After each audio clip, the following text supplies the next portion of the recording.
Abra sua Bíblia no livro, na carta de Judas.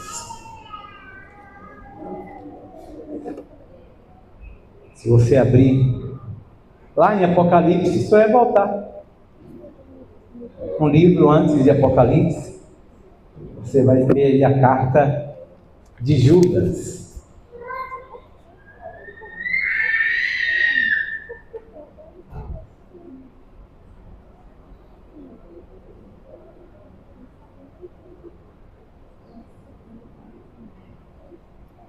Amém? Como eu disse, eu venho dizendo, nós queremos pregar uma série de mensagens, são apenas 3 mensagens nessa curta carta, mas tão profunda, ao longo desses próximos domingos. Nós queremos falar sobre batalhar pela fé, né? A vida cristã é uma batalha espiritual e a gente precisa estar bem arregimentado, bem consciente, porque a luta chega a ser desumana, e ela o é, porque o próprio Paulo vai falar sobre isso aos Efésios. Então nós iremos ler todo o capítulo, mas hoje nós iremos refletir apenas os versículos 1 ao 4. Judas, versículo 1, a partir do versículo 1 diz assim: Judas, servo de Jesus Cristo, irmão de Tiago, aos chamados, santificados em Deus, conservados em Jesus Cristo, misericórdia e paz e amor vos sejam multiplicados. Amados, procurando eu escrever-vos com toda a diligência acerca da salvação comum, tive por necessidade escrever-vos e exortar-vos a batalha ou a batalhar pela fé que uma vez foi entregue aos santos. Porque se introduziram furtivamente alguns, os quais já antes estavam escritos para este mesmo juízo, homens ímpios que convertem em dissolução a graça de Deus e que negam ao Deus único e dominador e Senhor nosso Jesus Cristo. Mas quero lembrar-vos, como quem já uma vez soube isso, que havendo o Senhor salvo um povo, tirando da terra do Egito, destruiu depois de que não os creram. E aos anjos que não guardaram o seu principado, mas deixaram a sua própria habitação, reservou na escuridão e em prisões eternas até o juízo daquele dia. Assim como Sodoma e Gomorra e as cidades circunvizinhas, que havendo-se entregue à fornicação, como aqueles que indo após a outra carne, foram postas, por exemplo, sofrendo a pena do fogo eterno. Contudo, também estes, semelhantemente adormecidos, e rejeitam a dominação e difamam as dignidades. Mas o arcanjo Miguel, quando contendia com o diabo e disputava a respeito do corpo de Moisés, não ousou pronunciar juízo de maldição contra ele, mas disse: o Senhor te repreenda. Estes, porém, dizem mal do que não sabem, naquilo que naturalmente conhecem como animais irracionais, se corrompem.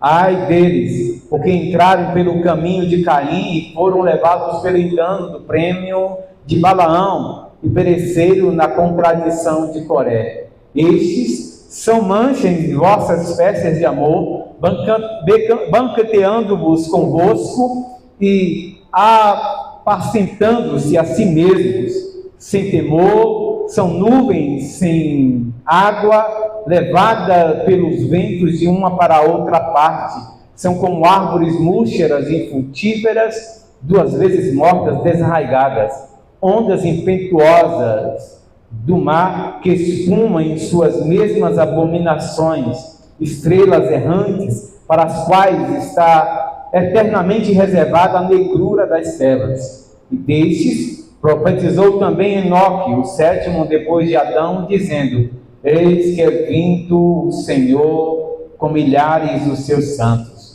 para fazer juízo contra todos e condenar dentre eles todos os ímpios por todas as suas obras de impiedade que impiamente cometem e por todas as duras palavras que ímpios pecadores disseram contra ele. Estes são murmuradores, queixosos da sua sorte, andando segundo as suas próprias concupiscências, e cuja boca diz apenas coisas muito arrogantes, admirando as pessoas por causa dos interesses. Mas vós, amados, lembrai das palavras que foram preditas pelos apóstolos do nosso Senhor Jesus Cristo, os quais nos diziam que nos últimos tempos haveriam escarnecedores e andariam segundo as suas próprias ímpias concupiscências. Esses são os que si mesmos se separam, sensuais, que não têm o Espírito.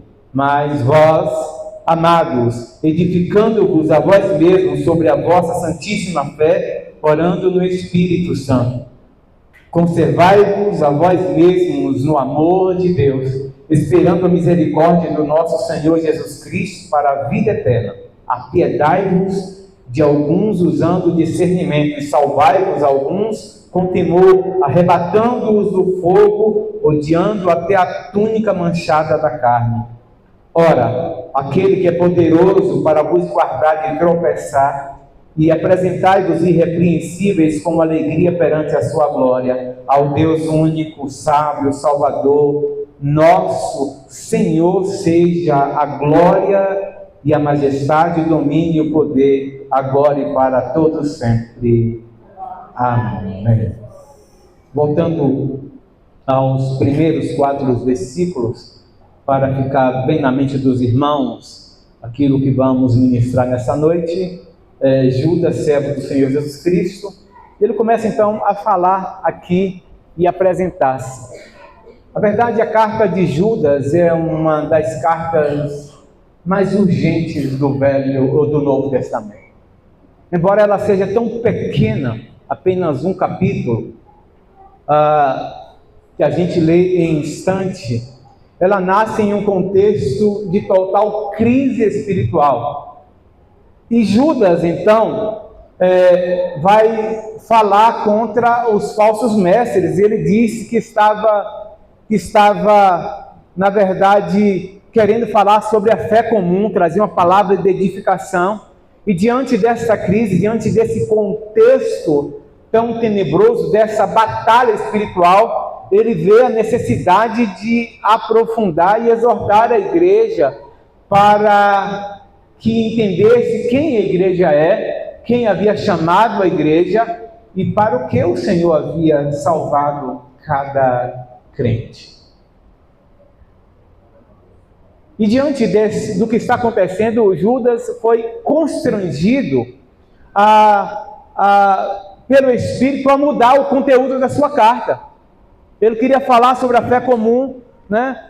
Saudar os irmãos e incentivar a caminhada cristã, para que os irmãos vivessem a comunhão uns com os outros. Queria falar do dia a dia comum da igreja naquele lugar, mas diante das crises, diante das dificuldades que aquela igreja está enfrentando, diante da ação, inclusive ele traz uma denúncia muito grande de que aquelas pessoas estão convertendo a graça de Deus em desgraça. As pessoas não estão entendendo de fato o que é a graça de Deus e estão vivendo de qualquer maneira, e aquilo não era aceitável diante do Senhor, e era necessário que eles entendessem sobre as riquezas da fé e da caminhada cristã.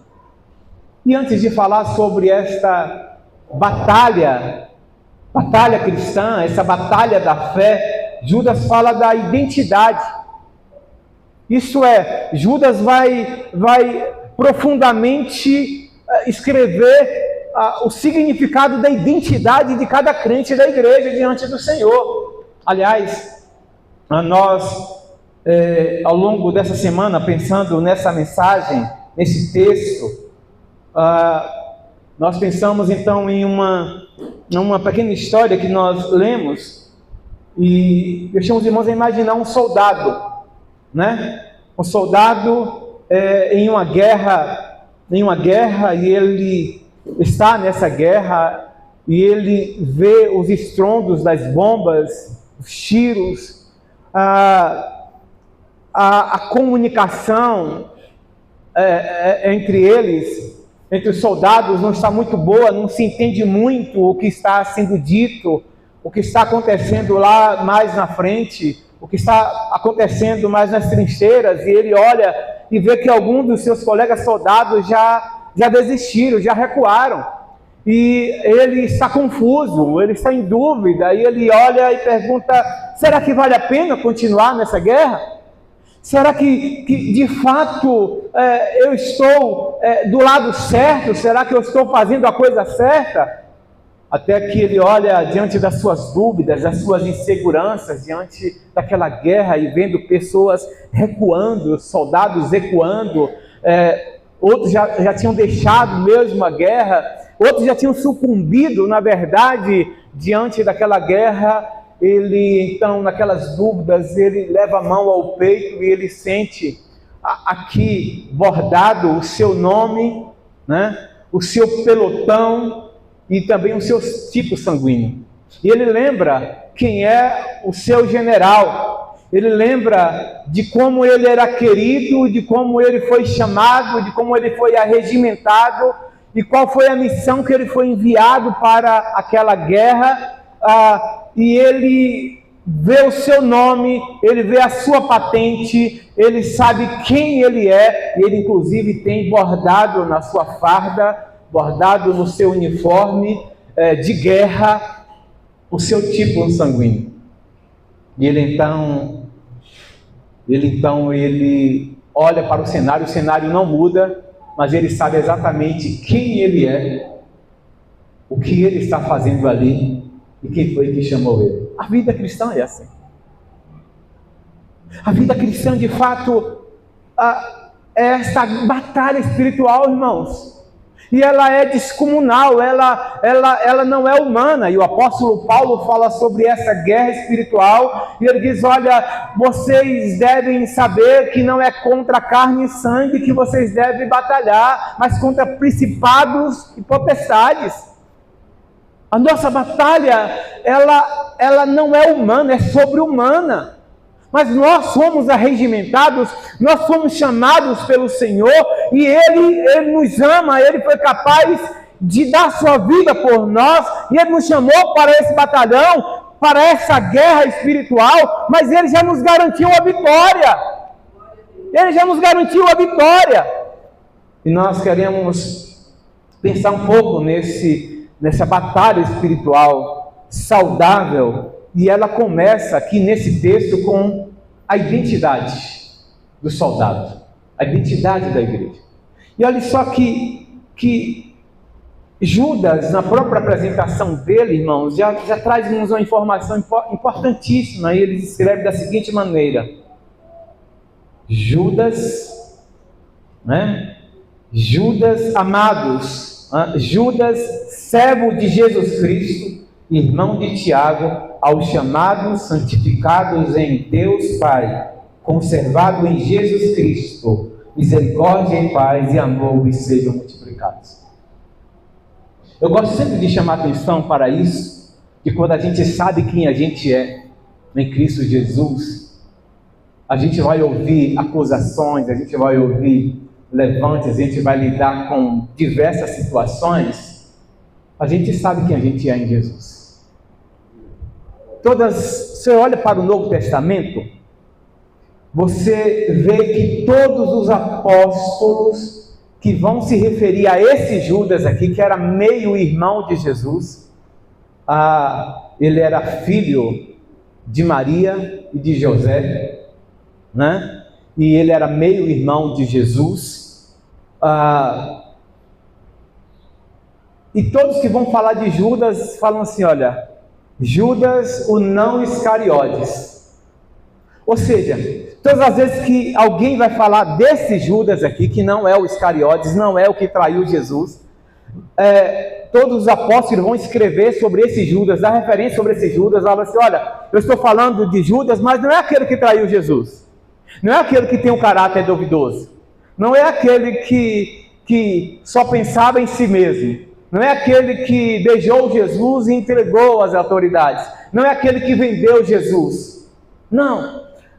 Só que Judas, ele prefere falar quem ele é, ao invés de ele se basear e dizer, olha, eu não sou igual fulano. Olha, eu sou diferente. Eu não sou igual Beltrano, ou eu não sou igual aquela pessoa, ou aquela pessoa agiu mal, mas eu não sou igual ela. Judas prefere dizer quem ele é. Eu sou Judas, irmão de Tiago, e eu sou servo de Jesus Cristo. E sua identidade é saber que nós somos de verdade.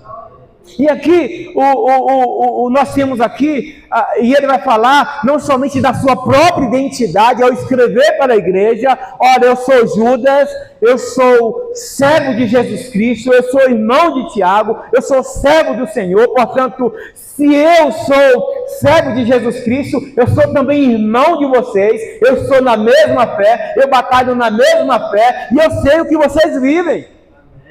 Eu sei as demandas da alma. E ele então vai dizer também para a igreja, a quem ele está escrevendo, quem a igreja é para o Senhor. Ele vai dizer, vocês são chamados por Deus. Na batalha espiritual, irmãos, nessa batalha cristã, nós devemos saber quem nós somos. E a primeira coisa que ele fala aqui é que essa igreja, ele fala quem ele é. Eu sou Judas, servo de Jesus Cristo, irmão de Tiago, e eu estou escrevendo, eu estou falando aos chamados, aos santificados, aos escolhidos de Deus. Ou seja, vocês, igreja, vocês, meus irmãos, vocês estão aqui nessa noite, nessa batalha espiritual. A primeira coisa que vocês devem saber é que vocês foram chamados por Deus. Todos aqui foram chamados por Deus. E eu não estou falando de cargos, eu não estou falando de ministérios específicos, eu estou falando de chamados para a santificação, de chamados para a salvação, de chamados para servir a Deus aqui neste mundo. Nós somos escolhidos de Deus. E o João, escrevendo o seu evangelho, diz, porque Deus amou o mundo de tal maneira que deu seu Filho unigênito para que ele ou todo aquele que nele crê não pereça, mas tenha vida eterna. Não interessa o que você já fez, não interessa qual tem sido a tua vida até aqui. Saiba de uma coisa, Deus te chamou e Ele foi capaz de entregar o seu Filho na cruz do Calvário para morrer por você. Você é um chamado de Deus, você é um escolhido de Deus, e isso aqui nos dá um indicativo de que a iniciativa da salvação, a iniciativa, o chamado começa em Deus e não no homem. Judas chama aqueles irmãos de chamados, de escolhidos de Deus. Foi Deus quem chamou, foi Deus quem teve a iniciativa de chamar a nós. E Ele nos chamou, e isso revela que a fé cristã, ou a batalha da fé cristã, não começa em nós, mas começa em Deus.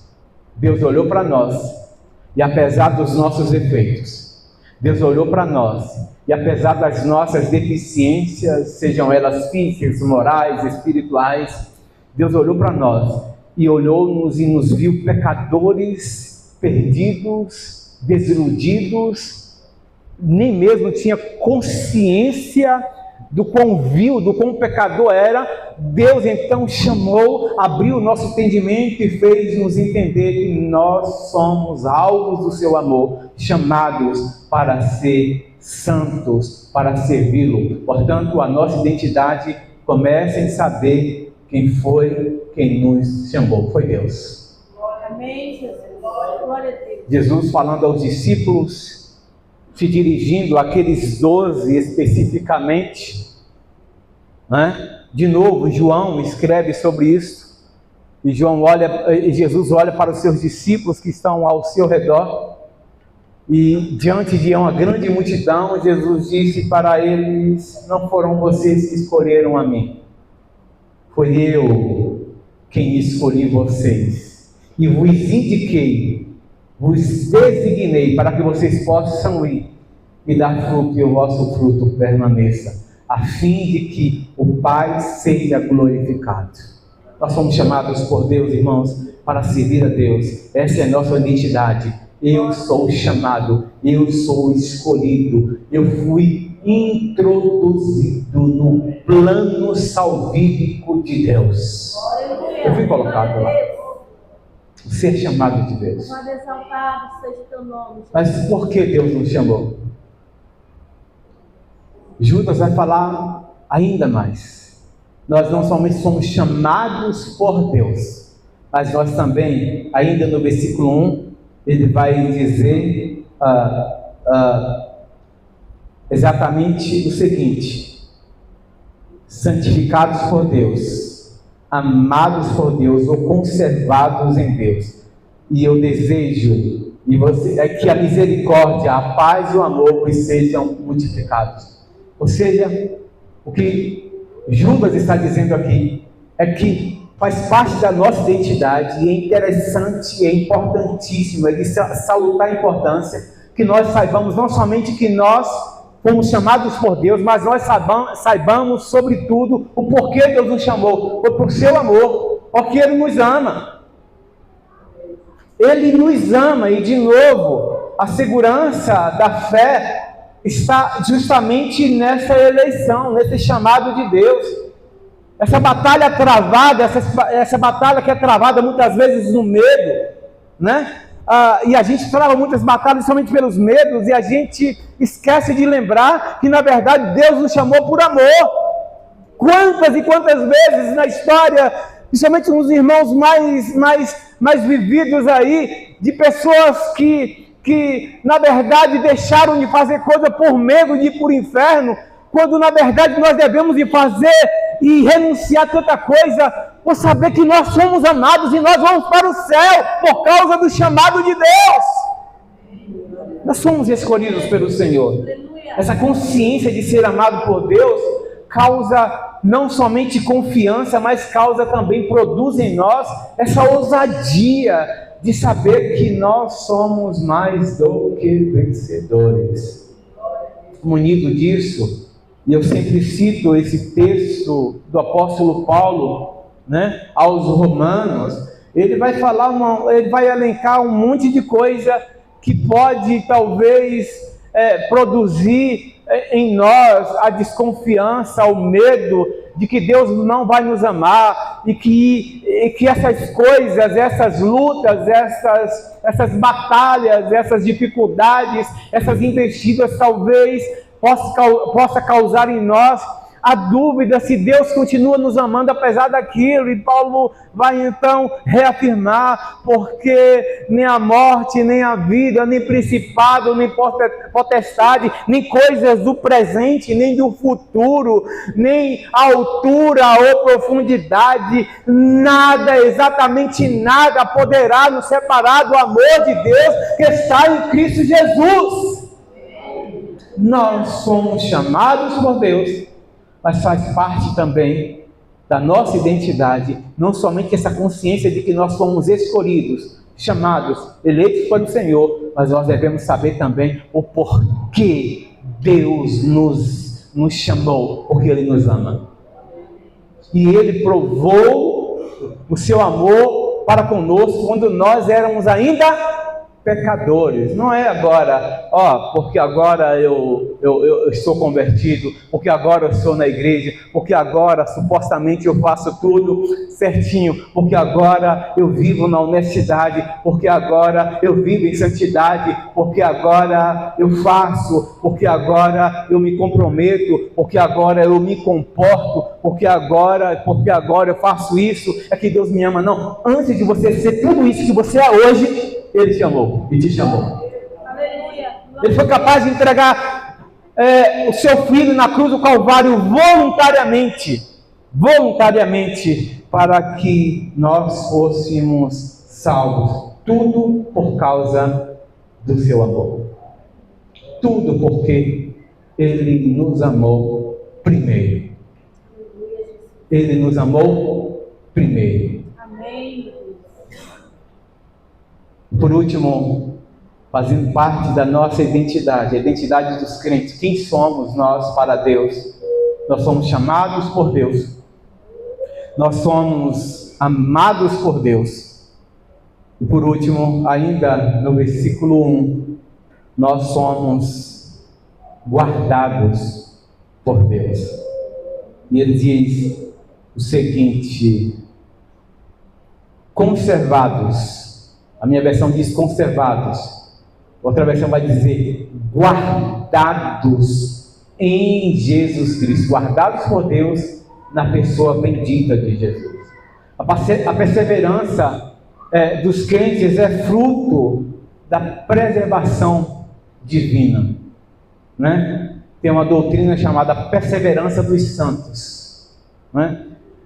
Aquele que foi santificado, aquele que foi salvo, ele é guardado, ele é perseverado. A fidelidade de Deus. E o apóstolo Paulo, de novo, sempre o apóstolo Paulo sendo citado aqui, ele vai dizer que mesmo quando nós somos infiéis, ele permanece fiel para conosco, porque ele não pode negar a si mesmo. A fidelidade é uma essência da pessoa divina, e ele nos conserva, ele nos preserva, ele nos conduz, ele na verdade vai nos guardando de todo mal. Ele não permite que nós sejamos tragados pelas injustiças, ele não permite que nós sejamos tragados pela infidelidade, pelas coisas deste mundo. Ele nos guarda e nos alerta, e ele nos traz aqui constantemente na sua presença para nos lembrar que ele é quem conserva a nossa fé nele. Aconteça o que acontecer na vida daquele que conheceu a Jesus, aconteça o que acontecer na vida daquele que teve o conhecimento da graça, ele sabe, mesmo quando ele está errando, mesmo quando ele está distante, mesmo quando ele está na comunhão, quando ele não está na comunhão que ele deveria estar, ele sabe que ele está equivocado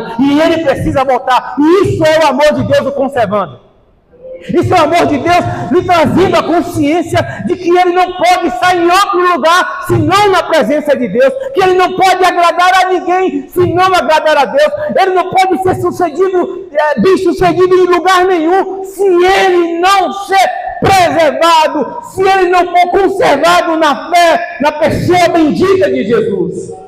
Ele pode conquistar, ele pode ir, ele pode possuir o que for, mas ele não tem a paz no coração e na alma de saber, se ele estiver distante. E o Senhor conserva isso na consciência de cada um, para que nós saibamos, lembremos que o Senhor nos chamou, nós somos amados por Deus, e Ele nos guarda, Ele nos preserva, para que nós perseveremos, mesmo diante das lutas constantes que nós enfrentamos. E essa palavra, perseverança dos santos, que esta preservação divina com respeito a nós, faz parte da identidade do cuidado de Deus para conosco. E essa preservação, esse manter conservados, guardados em Jesus, sugere essa vigilância constante, né? Em que Cristo nos protege, que Cristo nos sustenta, que Cristo intercede por nós e nos conduz constantemente na sua presença.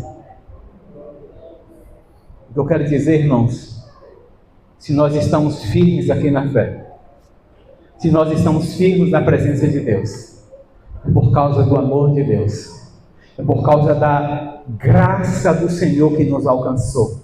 E é Ele que olha e conhece as nossas debilidades, as nossas fraquezas, e Ele então nos sustenta. Ele sabe que em algumas situações, Ele sabe que nós deparamos com algumas situações que nós não resistimos, e se não for a graça dele, se não for a mão dele nos sustentando, a gente não resiste. Mas lembre-se de uma coisa: quem você é em Jesus. Quem é você para Ele? Lembre-se de uma coisa, que foi o Senhor que te chamou. Ah, pastor, como é que eu sei? No dia que você ouviu a palavra e você então abriu o seu coração, foi esse dia que o Senhor te chamou. Aleluia. Não interessa onde você tem ido, o que você tem feito, o amor de Deus não vai mudar a teu respeito. Aleluia. Eu repito, o amor de Deus não vai ser alterado ao teu respeito. Ele te ama aí, pronto. Ele te chamou e Ele não rejeita esse chamado. Ele não abre mão desse chamado. E Ele, por causa desse chamado, por causa desse amor, Ele te conserva, Ele te sustenta pelo seu eterno e grandioso amor. Aleluia. Glória a Deus. Hã? Vamos colocar em pé em nome de Jesus.